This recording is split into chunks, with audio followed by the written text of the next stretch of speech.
Imagine a government-funded experiment, one that ran for, what, 40 years, where hundreds of people were knowingly denied medicine, life-saving medicine, all just to observe. Sounds like something out of a pretty dark novel, doesn't it? But it's real. It's American history. Today, we're doing a deep dive into one of the most infamous chapters in medical research, the Tuskegee Syphilis Study. So this was run by the U.S. Public Health Service, the USPHS, started back in 1932, and it involved 600 African-American men down in Macon County, Alabama. The core deception, it's just chilling, really. These men, they were told they were getting free medical care for bad blood. You know, that was a kind of catch-all term for things like anemia, syphilis, fatigue. But the reality, no treatment, none at all. And worse, even after penicillin came along in the 40s, became this known cure for syphilis that was deliberately kept from them. So our mission, Teddy, is to really unpack the deep historical roots here. How could this even start? And expose the specific ethical failures in detail, and then look at the consequences, the lasting impact on trust, on research ethics, things we still grapple with now. Right. And it's so important to understand this Tuskegee study, it didn't just, appear out of thin air. It was horrifyingly a direct result of these long-standing, deeply ingrained beliefs about race, pseudoscientific beliefs, really, that were just part of American society for centuries. Think about before the Civil War, you had people publishing as scientists arguing that African men were somehow uniquely suited for slavery because of physical strength or what they called simple minds. It's chilling to hear that framed as science. Yeah. What did that look like specifically? How bad did the dehumanizing get? Oh, it got incredibly bad. They actually pushed this belief that enslaved people had primitive nervous systems, and therefore, and this is just awful, they did not experience pain as white people did. They even invented a mental illness, drapetomania, to explain why someone would want to escape slavery. Yeah. Using it to justify keeping people enslaved, the logic was completely twisted. They argued enslaved people had lower rates of mental illness than free people, trying to spin slavery as somehow beneficial. So the science wasn't just flawed, it was. It was built to dehumanize and control. Okay, so that's pre-Civil War. Did those ideas just disappear after the war ended? Or did they just change shape? They absolutely changed shape, mutated, really. After the Civil War, the narrative shifted. Suddenly, there was this pervasive, totally false idea that African Americans were a different species from white Americans, and that children of mixed race were, inherently prone to medical problems. The argument even emerged that emancipation itself, freedom, caused mental, moral, and physical deterioration in the black population. They claimed black people went from being, quote, virtually free of disease as slaves to suddenly being overwhelmed by it once free. That's a staggering reversal of logic. It is. And some extreme views even said African Americans were doomed to extinction, unsuited for colder climates, and should be returned to Africa. So it wasn't just about biology. It was about morality, about fitness for society itself. Exactly. Yeah. And by the late 19th, early 20th century, you see these really pernicious sexual stereotypes taking hold, again, framed as science. Ideas circulated that while African American brains were under-evolved, their genitals were overdeveloped. Oh my God. Yeah. And this led to this insidious belief that black men had an intrinsic perversion for white women, and that all African Americans were somehow inherently immoral with, quote, insatiable sexual appetites. These weren't just, back alley prejudices. They were beliefs endorsed by the science of the time. It laid a terrifying foundation. That is a deeply disturbing intellectual landscape. So how did this academic racism, these scientific justifications, how did they directly lead to the decisions made in Macon County, the ones that ruined lives? That's the direct link. The researchers who started the Tuskegee study, they undertook it with these exact ideas. These flawed understandings of race, sex, health, they formed the basis. They genuinely believed, based on this bad science, that black people were just extremely prone to STIs like syphilis. They even blamed things like low birth rates and high miscarriage in the black community entirely on STIs, universally. And here's the absolute core of the dehumanization, the justification. They believed that all black people, it didn't matter if they were educated or not, could not be convinced to get treatment for syphilis. So they just assumed they wouldn't seek help. They assumed it, and that became their twisted reason for calling it a study in nature, not an experiment. They claimed they were simply meant to observe the natural progression of syphilis. And Macon County, Alabama was picked because estimates at the time suggested, I think, around 35% of the population there was infected, a really high rate. It's incredibly hard to wrap your head around that flawed, racist thinking being the actual basis for a government study. So, okay, let's unpack how these beliefs turned into action. What happened to the men? 1932, the first patients, men aged, 25 to 60, they're recruited, and they're told explicitly free medical care for bad blood. They were even told the treatment would only last 6 months. But what they actually got were physical exams, x-rays, spinal taps. Right, spinal taps, which were deceptively framed as a special free treatment. Wow. And then as this sort of grim incentive, they were also promised free funeral expenses if they stayed in the study. And this is where the betrayal just deepens, isn't it? Taking an already unethical idea and making it worse. The study starts as, okay, maybe a short-term observation, maybe followed by treatment, but then the funding from the Rosenwald Fund gets pulled. Exactly, and that's when it shifts. It morphs into this long-term observational study, but crucially with no treatment phase plan anymore, none. And then 1945 rolls around. Penicillin. Mm. It's discovered, it's widespread, it's known to be a safe, reliable cure for syphilis. A definitive cure, and yet it was deliberately withheld from most of these men. Deliberately? Yes.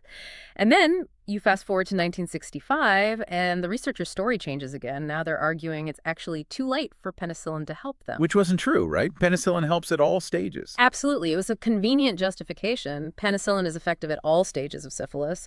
And, another layer of the flawed science here. Some of the original participants had already received some syphilis treatment before the study even began. So the whole premise of studying untreated syphilis was compromised from the start. Fundamentally compromised, yes. Ethically and scientifically. The human cost. It's just heartbreaking. Decades of this. By the time it finally ends, 1972, only 74 of the original 399 men with syphilis were still alive. Just 74. And the numbers, they're horrifying. 28 men died directly from syphilis. Another 100 died from related complications. And it didn't just affect them. The betrayal spread. 40 wives became infected. And 19 children. 19 children born with congenital syphilis. Because of this study, they were treated as guinea pigs, unknowing guinea pigs in an experiment that offered them no benefit, only harm, while a cure was available. And what's really, truly staggering is that this study kept going even as major ethical guidelines were being established worldwide, guidelines that should have stopped it cold. After World War II, the horrors of Nazi experiments led to things like the Nuremberg Code in 1947, then the World Health Organization's Declaration of Helsinki in 1964. Both of these were crystal clear about protecting human subjects, about the absolute necessity of informed consent. So the rules were there, on paper at least. They were there. But powerful institutions, specifically the CDC, the Centers for Disease Control, which took over the study, they actively chose to ignore them. That shows you how deep the dehumanization ran, how much they felt the science mattered more than the people, even with global ethical standards emerging. They made an active decision as late as 1969 to keep the study going. Wow. So even with those international standards, the CDC just pressed on. It makes you wonder, how did it stay secret for so long? Was nobody inside speaking up? Oh, people definitely spoke up, but their voices were squashed, mostly. There was Dr. Erwin Schatz. Young doctor, read about it in 65, immediately wrote a letter calling it a brazen, unethical practice. His letter was immediately ignored, just filed away. Then Peter Buxton, he was a PHS investigator dealing with venereal diseases. He sent a letter in 66 raising serious ethical flags. But the CDC looked at it and essentially said, nope, we need to continue the study. They reaffirmed it. There was also William Carter Jenkins, an African-American statistician at PHS. He started a newsletter called The Drum, trying to fight racial discrimination in health, and he specifically called out this study. But it really wasn't until Peter Buxton, his conscience wouldn't let it go, finally went to the press. Early 70s, that's when the story broke. July 25th, 1972, in the Washington Star. And then the New York Times the next day. Front page news in the New York Times the next day. Finally, it was out. It's incredible it took a whistleblower going public after all those internal attempts failed. Yeah. What happened then, when the public finally knew? Well, the public outcry was huge, immediate and intense. Senator Edward Kennedy called congressional hearings right away. Buxton testified. Officials from HUW, that's the Department of Health, Education, and Welfare, they testified. An ad hoc advisory panel was quickly put together to review the whole thing. 9 members, diverse group, medicine, law, religion, public affairs. And what did they find? Their conclusion was absolutely daring. They said the study was ethically unjustified right from the start, back in 1932, and that the scientific results they got were, quote, disproportionately meager compared with known risks to the human subjects. Basically, not worth the human cost. Not even close. Not even close. And critically, the panel stated there was no evidence that such free and intelligent consent was obtained from the participants. None. One panel member, John Atz, he added this really powerful point. He said the subjects were exploited, manipulated, and deceived, treated like objects, not people. And he stressed the real issue wasn't just lack of consent, it was that they were never informed that treatment was available. That's the core betrayal. Exactly. So the panel's recommendation was clear: terminate the study immediately, give the men the care they needed. They even noted penicillin should have been made available way back in 1953. Okay, so that panel report must have been a catalyst for some major changes, right? What happened legally? What reforms came out of this? Oh, absolutely. It triggered sweeping reforms.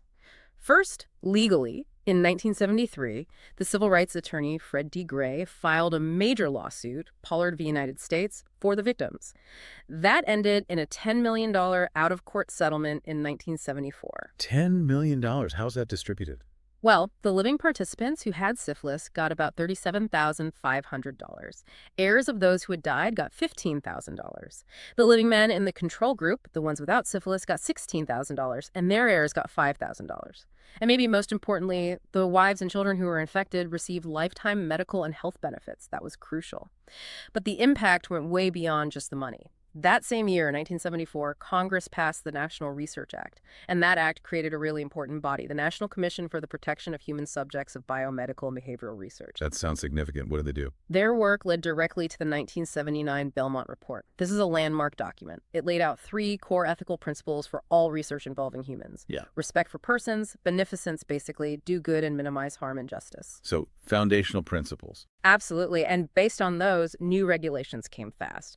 Mandatory, voluntary informed consent for all government-funded research, and the creation of institutional review boards, IRBs. You probably know about those. Right, the ethics committees at universities and hospitals. Exactly. And critically, they now had to include lay people, not just scientists, to review research plans for ethical problems before they start. Then, in 1991, all this got locked in place with the Federal Policy for the Protection of Human Subjects. People call it the Common Rule. 16 federal departments signed on. And now, to make sure this history isn't forgotten or repeated, digitized documents from the Tuskegee study itself are publicly available online through the National Library of Medicine. Transparency. So, a complete overhaul, really, of how human research is regulated and overseen. Okay, so after all these critical reforms, these structural changes, how did the government itself reckon with what it had done, especially given the clear racial injustice at the heart of the study? The impact, like you said, it stretches way beyond the 70s. It gets into ideas of justice, apology, reconciliation. And a really big moment came on May 16th, 1997. President Bill Clinton, he held an event at the White House. He delivered a formal apology directly to the 5 surviving participants who were there and their families. And he didn't hold back. He said, what was done cannot be undone, but we can end the silence. What the United States government did was shameful, and I am sorry. And then he specifically addressed African Americans, saying, I am sorry that your federal government orchestrated a study so clearly racist. That must have been incredibly powerful for the survivors. It seems so. Herman Shaw, one of the survivors there, his response was just full of grace. He acknowledged the sadness, the lives lost, but he said it was, quote, never too late to restore faith and trust. And he expressed this hope for one America, black, red, white, together, trusting each other, caring for each other. Just incredible. The last participant, Ernest Hendon, he passed away in 2004, lived to be 96. Wow. And that apology, it wasn't just words. It also spurred action. The National Center for Bioethics and Research in Healthcare was established at Tuskegee University, opened in '99, and its Legacy Museum opened in 2009, both dedicated to educating people and honoring the men. And even more recently, 2022, the Milbank Memorial Fund, which has some early funding role, they issued their own apology too. Right. Because the Tuskegee study, it really does cast this long, dark shadow. It deeply impacts medical trust, health outcomes, even today. People talk about the Tuskegee effect. It's often called, arguably the most infamous biomedical research study in U.S. history. And a major, major reason for the distrust in medical science and, frankly, the U.S. government among many African Americans. And this isn't just feelings, there's actual data. Researchers at Stanford, Marcella Alsan and Marianne Wanamaker, they found that the public disclosure of the study in 1972 directly correlated with significant increases in medical mistrust and mortality among African American men. Increases in mortality. That's a huge claim. Can you give us a sense of the scale of that impact? It's startling. Their research showed that life expectancy for Black men at age 45 actually fell by up to 1.4 years right after the disclosure. Wow, 1.4 years. Yes. And to put that in context, that drop accounted for about 35% of the entire life expectancy gap between Black and white men in 1980, and about 25% of the gap in life expectancy between Black men and Black women. The researcher said the effect was comparable to major public health issues like eliminating smoking. That's staggering. It really shows how historical trauma translates directly into present-day health disparities. And you see this legacy echo today, right? Think about the conversations around COVID-19 vaccine hesitancy in the African American community. The Tuskegee study is very often cited as a key reason for that caution, that mistrust. So it's not just history. It's a living challenge for public health right now, what's being done. Are there efforts to actively rebuild that trust? Yes, definitely. It's recognized as a critical ongoing effort. You see initiatives like the Oakland Health Disparities Pilot Project. They've partnered with barbershops in Black neighborhoods. Barbershops. Yeah, meeting people where they are, offering free health screenings right there. They even provided Uber rides to clinics if needed. It's about overcoming that mistrust, making healthcare engagement easier, more culturally comfortable. And there's a growing understanding among health leaders now. It's not just about access to care. Trust is absolutely essential to improve health outcomes. So they're working hard to get more people of color involved in clinical trials, for example, both as participants and researchers. And it's also really inspiring. You see how Tuskegee motivates younger generations, like Javarcy Ivory at Stanford, mentioned in some of the research, pursuing medicine specifically to promote diversity and prevent anything like this from ever happening again. And it's so vital to remember the individuals behind the statistics, isn't it? Can you share a bit more about their personal stories? Absolutely, because their stories really bring home the impact. You think of men like Freddie Lee Tyson. He was a sharecropper. He actually helped build Moton Field, where the famous Tuskegee Airmen trained. His life had dignity and purpose beyond the study. Or Charlie Pollard, whose name is on the landmark lawsuit, Pollard v. United States. He stood up.